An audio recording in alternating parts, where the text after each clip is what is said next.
Ni wych cwestiwn yn y Gymraeg, wedyn ewn ni mlaen i'r Saesneg. So welcome everyone to Wales's press conference before facing England. We'll start the Welsh language questions first. So we'll take some of those, and then for the English ones, if we ask for, because there's so many of you, just 4 questions each, and then we'll pass them on. So, oes ti'n mynd gynta'r Cymraeg, please? Angharad, mae'n da. I chi fynd drwodd i rownd yr wyth ola, da chi angen ennill o bedair gol yn gobeithio fod Ffrainc yn curo yr iseldiroedd. Fel chwaraewyr, fel carfan, ti'n meddwl fod o dal yn bosib?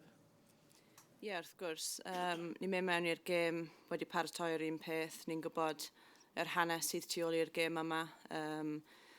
Ni'n paratoi'r un peth, ni'n mynd mewn i'r gêm wedi cael perfformiad dda yn erbyn Ffrainc. A bydd ni'n gadael popeth allan ar y cae nos y fori. Lloegr, ti'n bod, fel chwaraewyr, da chi'n nabod lot o'i chwaraewyr nhw hefyd, faint o negeseuon a ballu sydd wedi bod yn cael ei rhannu efo'i chwaraewyr nhw dros y dyddiad diwetha. Ie, mae sut gymaint o'r chwaraewyr yn chwarae gyda neu yn erbyn ni yn Lloegr. Mae mwyafrif o chwaraewyr yn chwarae fyna. Felly, mae'r sgwrsiau wedi cael ei ddechrau. Ni wedi gwylio nhw yn yr 2 gêm diwethaf a cyn hynny fyd. A ni'n gwybod beth mae'n rhaid ni gwneud. Mae'r gêm plan gyda ni. Dwi'n gwybod a dwi'n gwybod bydd y merched yn neud yr game plan, a ni'n gwybod os ni'n gallu cael yr perfformiad nath ni cael yn erbyn Ffrainc, bydd ni yn sefyllfa dda nos y fori. Oedd ti'n rhan o'r tîm gafodd gêm gyfartal yn erbyn nhw'n ôl yn 2018 yn Southampton, a honno'n noson go arbennig, yn doedd faint o hyder mae hynny yn rhoi i chi, achos yn lot o chwaraewyr sy'n chwarae dyddi yma, oedden nhw'n chwarae bryd hynny hefyd. Ie, yn wir. Dwi'n credu pam ni'n edrych nôl at y gemau yn erbyn Lloegr, ni'n gwybod bydd yn gêm anodd iawn, maen nhw'n top team, ond ni'n gwybod ni wedi cael pwynt allan nhw o blaen. Ni'n gwybod bod ni wedi bod yn agos yn y gêm yn erbyn Ffrainc, a dyma tîm sydd yn agos iawn at Ffrainc fyd. Mae sut gymaint o'r chwaraewyr yn nabod ein gilydd fyd, felly ni'n gwybod beth yw disgwyl, a mae'r gêm yr un peth a'r un diwethaf, ni'n paratoi yr un peth, ond mae sut gymaint o hanes yn yr gêm yma. Dwi'n siŵr bydd yr bait yna nos y fori. Mae'r perfformiadau chi wedi gwella fel ei wrth i'r gystadleuaeth fod y blaen, y perfformiad yn erbyn Ffrainc yn well na yr un yn erbyn yr iseldiroedd. Ti'n hyderus, ti'n bod, a gallwch chi fynd gam yn well eto nos fori? Ie, dwi'n hyderus iawn. Mae'r pwysau i gyd ar Lloegr. Mae rhaid i nhw ennill y gêm fyd, felly dwi'n moyn roi'r pwysau i gyd arno nhw, achos maen nhw'n dylen nhw ar papur ennill nos y fori, ond fel nes i dweud, ni'n disgwyl perfformiad well ganddyn ni ein hunan fyd nos y fori, a mae'r step y lan, mae rhaid ni stepio lan, ond dwi'n edrych ymlaen at y challenge, fydd yn challenge go iawn nos fori, ond mae pawb yn edrych ymlaen i stepio ar y cae. A jyst yn ola, pwy fydd Amy yn ei gefnogi nos fori? Wyt ti wedi rhoi Crys Coch Cymru iddi hi? Ie, yn wir, bydd Amy gyda'r Crys Coch arno. Pam dath yr grwpiau allan, dyna'r cwestiwn cyntaf nes i ofyn hi, ond mae hi'n Cymru through and through. Falch o glywed. Diolch i ti, poblog. I think you all understood that last bit. Michael, do you want to go first with the English? Rhian, Wales's biggest football rivalry, probably the reigning champions. You can see how many people are in here compared to the last couple of press conferences we have. How have preparations been for a huge game for Wales? Yeah, I think as a Canadian next to the US, I can understand big rivalries, and I think we've been in a good place. We had a very a strong showing against France, where I think we really demonstrated moments of the game where we know we're pushing and improving, and we know that there's another opportunity here. So looking forward to, we know, a big match, but also a great opportunity to showcase the women's game and how far it's come. What are you expecting from England? Obviously, reigning champions, hugely powerful side, but Wales did improve dramatically from the first game to the second game. I guess you're looking for more of the same. Yeah, I mean, it's not like the last two opposition were not powerful and strong. We knew, and we've said from the beginning, that our group is one that was going to test us in every single way and push us. And and sort of highlight the areas that we need to improve as a team and push towards sort of more consistent performances. But England is a top team. We know that. They've got some fantastic players that I've coached, and I'm looking forward to seeing, and I'm looking forward to putting these incredible women out against them. The pressure is all on them. We know that. We know there's still a chance for us. We're aware of it, and when there's a chance, there's always an exciting element that we get to go towards and not be frightened of, because what do we have to fear? It's just an exciting opportunity. I think outside of our Welsh kind of bubble, a lot of talk has been, why were Wales so happy to have lost 4-1? Obviously, you weren't happy to have lost 4-1, but trying to grow the game, trying to play catch-up compared to nations like England. A result against England or a big performance, what could that do for Welsh women's football?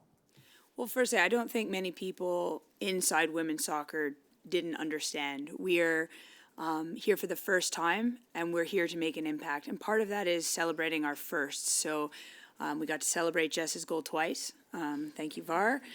And equally, all these moments, they're important to celebrate. And for those countries that are fortunate enough to have the size in the player pool to expect regularly to qualify for these events, they've forgotten what an achievement it is to be at the pinnacle of the game at these major events. And these women have fought so hard for so long, many of them, their whole careers, to have this opportunity. And I will not allow us to just feel like we're just here to just participate. So we will continue to celebrate. In England, of course, there's a storyline. I think everyone's here for a reason. First, for the women's game, but secondly, why wouldn't we go towards a rivalry? This will only benefit the women's game, and we're going to give them as much as possible, push them to the very end, and it is to the very end. We're in an incredibly close group. England will be forced to play a strong lineup because it is such a close group, and there's also a goal differential. So for my women, we get to show up and spoil the party, and that's a wonderful job to have. Angharad, not your first time against England. Obviously, you've been in a campaign where it was pretty much Wales and England head-to-head. You know what it means to all the players, and Wales have grown into this tournament. Kind of tell us about the emotional side of building up for this, this massive game. Yeah, there's no hiding behind the history of Wales versus England, whatever sport you're playing in. It's a rivalry match, and it's one that everyone wants to play in. And yeah, we're, as a group, as Rhian said, we've come on so much since the first game, and the second game was such a big improvement from us, and we're looking to step it up again in this game. But the pressure is all on England. They have to come out, they have to perform, they have to, they're expected to win this game. Within our group, we believe that we can upset a very top team, but we're preparing as normal, and we're ready for the fight tomorrow. Diolch, thank you. Thanks. Cheers. Hi, Rhian. Nice to see you in person, and nice to see you. Rhian, so I like to kind of before the game predict the starting lineup, and it's been quite tough to kind of try and predict yours. I was looking back the last 10 games, competitive games, and it hasn't actually been the same starting 11. Is there a reason behind that with regards to opposition, who's performing well, tactics? Can you just explain that, please? Probably a bit of all of the above. I mean, we've talked a lot about it as a team, and part of our responsibility is to make sure every single player in the 23 feels like they're there for a reason. And it's only words if you're not backing that up with actions. We are at the very beginning of growing something pretty special in Wales. And to do that, we've got to be quite agile. We're about to come up against a country with, 20 times our population. We've got to have something. And part of it is unpredictability. And the second part is we've got to believe. And I think these women, whatever combination we're working with, whatever starting lineup I have, I completely trust in. And I don't think there's been many games when I haven't used all 5 of my changes, because why would I not? There's a reason you bring a full roster, and if you're not using them, I question that. And secondly, obviously you've been a top player. You've played in many major tournaments yourself. You look like you're really enjoying yourself as a manager. Which one do you prefer, player or manager? Well, I can speak for my mother, who thought it couldn't get worse. And I said, imagine being the parents of the goalkeepers. I think that's what she's experiencing now. So she never did watch games, but now she doesn't even want to hear any of the news.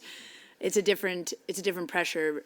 What I love is that, these women they're incredible. And you do the best you can to help them feel as prepared as possible, and then you send them off, little ducklings, and then you do the best at halftime.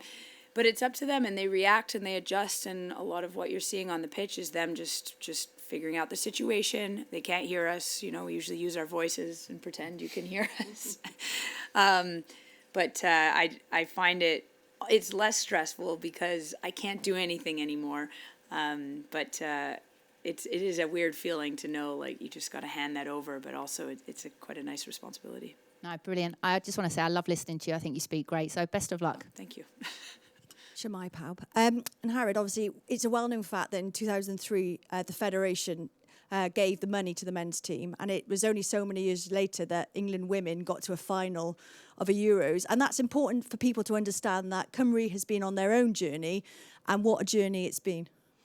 Yeah, absolutely. I think the history says enough, speaks volumes. I think, you know, as a group of players, we've done a lot of fighting over the years to try and make the environment and what we get given similar to the men. And we've done a lot of that ourselves over the last 5 to 10 years, and I think now we're in a much better place, and we have the backing of the FAW, the full backing from them, and as you can see, this journey for us has just been incredible, and yeah, there's still, you know, mountains for us to climb, but I think we're definitely on that journey now, and it's only up from here. Rhian, you've talked this week a lot about growing and learning. What's the one thing tomorrow you're hoping your team will bring against England? A freedom and a courage. We've talked about it all the time, and I love watching this team when they start to find their flow in these moments of the game, and I think that's what we want to see another time. I hope we've been very clear. Our fan base has been just incredible, and we're aware of it, and we're so grateful for it. And I think the very least that we can do is show up and give it again everything we've got, to thank them, because they're on the journey with us, and they understand they're here to celebrate something historic. Of course, we hope it's a win, but equally they are here and they cheer every moment.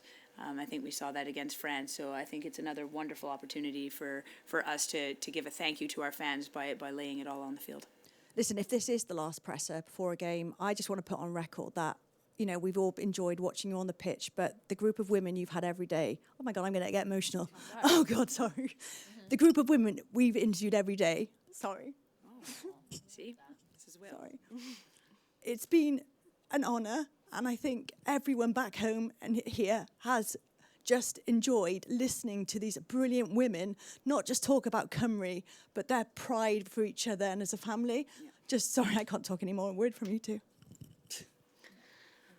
Yeah, I mean, it has been an emotional journey for everyone, and it's been a special one too. And from us to you too, it's like a massive thank you, because you've been on this journey with us, the fans, the media, everyone has really got behind us and supported us. And it's been an incredible journey. It's not over yet. We've got one big game to go, and like Rhian said, we will leave everything out on that field tomorrow. We'll give it our absolute all for all of you who have been on this journey with us, and for ourselves and our country, and to make them more proud. One last question. Hello? One last question. I'll compose myself now. If you could tell yourselves something at the beginning of the tournament that you know now, what would it be to each of you? You go first. Go on. Can I add first to the last question? I think this is such a reminder of the women's game, right? And I do think for the teams that are just coming up and that are just starting to really invest in the women's program, like don't get lulled into complacency. And I think England, you know, they won it last time, and there's these big powerhouses in the game, and they continue to push the standards, incredible. And then there's these smaller nations that are coming up who are making history and are there to make sure they show up for their countries. And it's a reminder that it is emotional, and it should be emotional, and it should be continuously celebrated, that these are the tournaments where these women's names are finally being heard and spoken about. And that is a huge point of pride, and one that we now have done. And once you've done something, it's it's the next time and the next, which we're really excited about. And I think to answer your second question now, the biggest learnings I think for me are we work in 10-day blocks for FIFA windows. And this team is exceptional. I mean, their connection, we talked about it before, and it comes from having to fight for everything. And now being in a place where they get to represent their country. But when we're together for a longer period, it's how I manage probably the time so that they are, again, I've spoken about making sure that they always have family time and time to connect with the people that are here on the journey with them. And it's how I break up that time together, because a month in a close quarters is always a bit, we're still talking, which is nice. Yeah, but that's my learning, my management, like how you handle these blocks of times, because, you know, next time we're here for 6 games. This time we keep pushing it through, yeah. Yeah, I think one thing I've learned is probably moments win or lose your games. And I think we've been so close to them moments that, you know, looking at the game, it's 4-1 against France. It wasn't a 4-1 game if you watch the game. And I think those small margins are what we need to work towards as a group. And we're prepared to have those honest and hard conversations to make sure that we keep improving and keep moving in the right direction. And probably another thing I've learned is that Wales shows up. Whether we're on the field or off the field or back in Wales or in Switzerland, Wales have been by far the best crowd that I've seen out in this Euros. The way that we sing the anthem is just, it's an emotional one for me, and to see everyone singing it and with the pride and passion that we do, it means a lot. So Wales have definitely showed up this tournament. If we go Club Hildroyd, Sky Sports, Sky News, and the Times, please. More in the back. Rhian, I do want to ask about the goalkeeping situation, because one thing Liv, Safia and Poppy have all talked about is how weird it is that it's such a young group for a goalkeeper. So for you as a manager, how's it been working with that young group? Brilliant.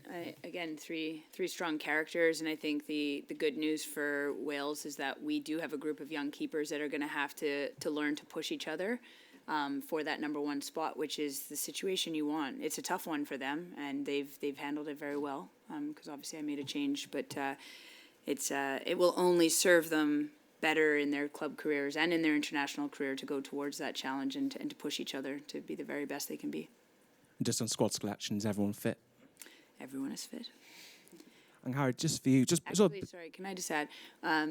Poppy actually got injured in our last training session, so we are going to be bringing in another 3rd keeper to fill that spot. And Poppy Sauber has been here and been a phenomenal support for the goalkeeper union. So obviously this announcement will be coming, so I might as well just let you know. And it's a tough one to take. Angharad, just building on what you said to Beth there, you know, I heard Jess saying today that she got a message from a young father saying that a young boy wanted a fishlock shirt. And, you know, your players, you all want to win games, obviously, but to see young boys and now young girls wanting to emulate you, you're their heroes. Is that just another huge win in terms on top of everything you're doing now as players as well? Yeah, we spoke before we came to this tournament, and we said that we have already won, regardless of what happens at this tournament. Wales has already won, and we've already taken huge strides forward. I think we've had, as Rhian spoke before, little wins at this tournament, and they're, you know, just scoring her first goal, and you know, hopefully a result tomorrow night will be a next win. And you know, it's big for our nation being here, showing all the little girls and boys at home that we can be on the biggest stage, we can compete at the biggest stage, and we deserve to be here as a nation. And I think it's taking them small wins and making sure that we keep pushing and keep striving to be better, but also to acknowledge how far we've come over the last few years. One final one for me. There are 10 of you in this squad who were involved in that 0-0 draw in Southampton 7 years ago. I know a long time has gone since then, but how much have you talked about that, and how much can you sort of take from that, despite it being such a long time since then? Yeah, well, you don't forget when you get a result against England, that's for sure. So yeah, we've spoken about it, and I think, you know, a lot of time has gone on since then, and new players have come into the squad. We've got a nice mixture of younger players, more experienced players, and there's a really nice blend within the group. And I think, you know, we're prepared for tomorrow. We've done all the preparation the last few days, and yeah, whatever England side that Serena decides to put out, we're ready, and we're ready for that. Diolch both. Hi both. I just wonder if I could speak to you first. I'm just wondering, obviously, you've been talking about, really open about the rivalry game and what it means. I'm just wondering, that means, I presume, how intense, how physical are you expecting it? And as a midfielder, how exciting is that, as a game itself? Yeah, as I mentioned, these are the games you want to play in. I think as soon as this group got announced, we knew they were going to be 3 tough games, 3 very competitive games, and 3 games that, as a midfielder, you love to play in. And I think, this group has come very far in the last few games, and we're looking to step it up again against England. And I do think that, the rivalry, the history behind Wales-England, and whether it's football, rugby, whatever it may be, there's a rivalry there. And, we're ready for the fight tomorrow, and we'll be preparing the best we can in the next 24 hours to bring all of that.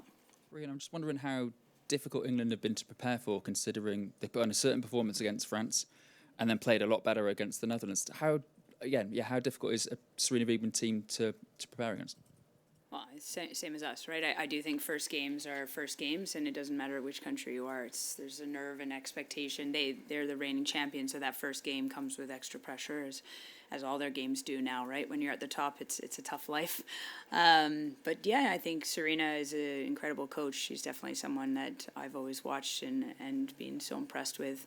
I worked with her for a little bit, and I've worked with a lot of these players, and we know that there's a real quality. Whatever structure she comes with, whatever roster she chooses, we've got an amazing challenge ahead of us, which we don't shy away from, and we don't pretend it's not coming. But equally, again, an opportunity for us to push our standards and to give it everything we've got, and then let's see where we end up.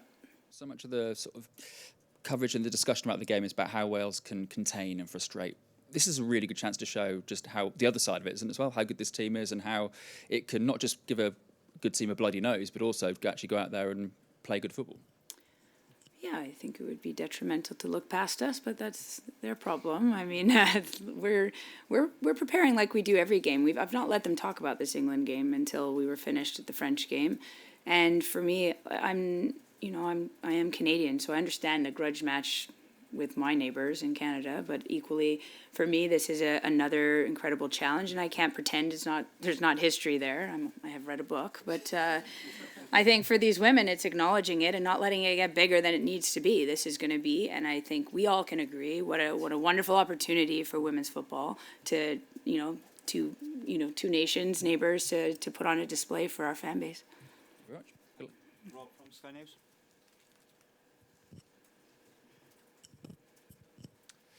Hi, good luck for tomorrow.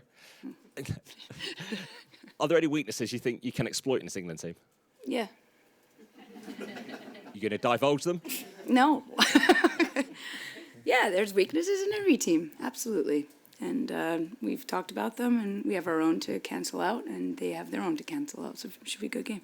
And Angharad, what sort of messages have you had from the fans, and what sort of sense have you had how they're enjoying the experience being at this first ever tournament to follow this team? Yeah, well, they're loving it. I've seen so many videos, photos, and I've spoken about this before, but it's really hard when you're in the bubble. You don't really see so much from the outside. You're on the bus on the way to a game. You pass through a little bit of the fans, but they've been superb this whole journey. They've been our 12th person. They've cheered us on from the first minute to the last, and there's been so many special occasions when we've come out for the warm up, and they sing Amar Ohid, and it really gets us going. And they've been superb throughout, and I'm really excited to give them one last game tomorrow. Hopefully there'll be more after tomorrow, but to really give it everything we've got in this last group game that we have.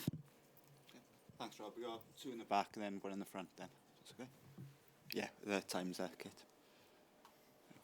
Pass the mic. Hi, Angharad. I appreciate you want to win tomorrow or get a result tomorrow, first of all, for yourselves, and because you can still qualify. But can you just articulate, kind of as a Welsh woman, what it might mean to knock England out tomorrow?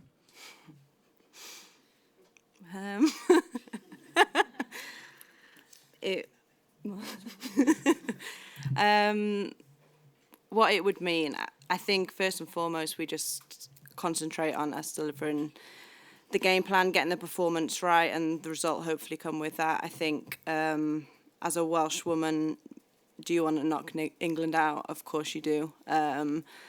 it's in our blood, it's in our DNA, and you know the rivalry is, as I've mentioned, has always been there and always will be there. And yeah, but you have to come back to the occasion, and you know this is just another game of football. It's a 90-minute game plus, and you know hopefully we can perform in a better way than we did against France and keep improving our performances, and hopefully the result comes with that. Thank you. Hi, question for Rhian. You mentioned earlier about sort of smaller teams and smaller nations and bigger nations forgetting what that experience and that journey is like. Do you think England are at risk of maybe forgetting that experience 4 years on from their first major trophy? Yeah, maybe. They're a country that, you know, they knocked me out of a home World Cup in 2015, and that was a moment in England, the women's game, and as you know, and since then they've really pushed on and set new standards, and I think the fan base and the media that covered them from the beginning recognized this is ascension that's really just changed the landscape. I mean, I remember Lotte Wubben-Moy's sort of call to school and to grassroots, and all this movement is very new, and it's incredible the growth that's happened in England, and we're aware of it and we're excited by it because this is sort of where we're at for Wales. But the women's game has had to accelerate at a rate that people don't recognize. The men's game has had this sort of steady rise. We've talked about the FAW sort of not funding the program. We all know about the ban. So the women's game is now coming on leaps and bounds, and I think it's just a call to remember that this is still a new game, and it's developing in front of our eyes, and the athleticism and the professionalism and the athletes, all of it is just mind-boggling, and it's exciting for the future. Can I ask, for you in your development as a coach, coming up against someone like Serena, who obviously has had so much major tournament success, there's the battle on the pitch, so maybe kind of the touchline battle as well, and how valuable it is for you and your own growth and development. Sorry, what? Coming up against a coach like Serena and what that experience is like for you. Well, all of them, you know, sort of the coaches I'm coming up against in the Euros are top coaches. That's what's here. The men, the women that have been in the game and growing the game, they're all people I look up to. To be a coach is a tough job, and I love it, and I hope a lot of my players stay in the game. And I think they get to see me make mistakes, and they get to see us get it right. And I hope I'm always honest about that. And when I'm, you know, working against or trying to figure out the opposition, I think they're forgiving of when I don't get it right. But equally, I think we work together to make sure we keep moving forward when those things do happen, and we just keep improving together. So she's the latest battle, but equally, I'll always be looking up to someone like Serena. Nice one. Best of luck. Thank you. In the front and then the side here, that's okay. Hi both. Question for Rhian. Emma Sanders from BBC. Nice to meet you. The messaging here has been quite obviously sort of pressures on England. It's sort of up to them to perform. I just wonder, are you trying to get into their heads a little bit? Is that a conscious, you know, kind of thing to try and put pressure on them? Well, if it works, getting in their heads. I mean, not conscious, that's fact, you know, and I think that is the pressure of a big nation, right? They come with the expectations, what we just talked about, where they've won it now, right? So that is, and we celebrated a 4-1 loss. Like, I'm just being realistic. We know that we can improve, absolutely, from that last game, but it's also one of these where the expectation for ourselves is we put in a performance we can be proud of, we make our moments count more than last game, and we minimize error. That's what we go into a game with, and, you know, England has a different expectation. That's what comes with success.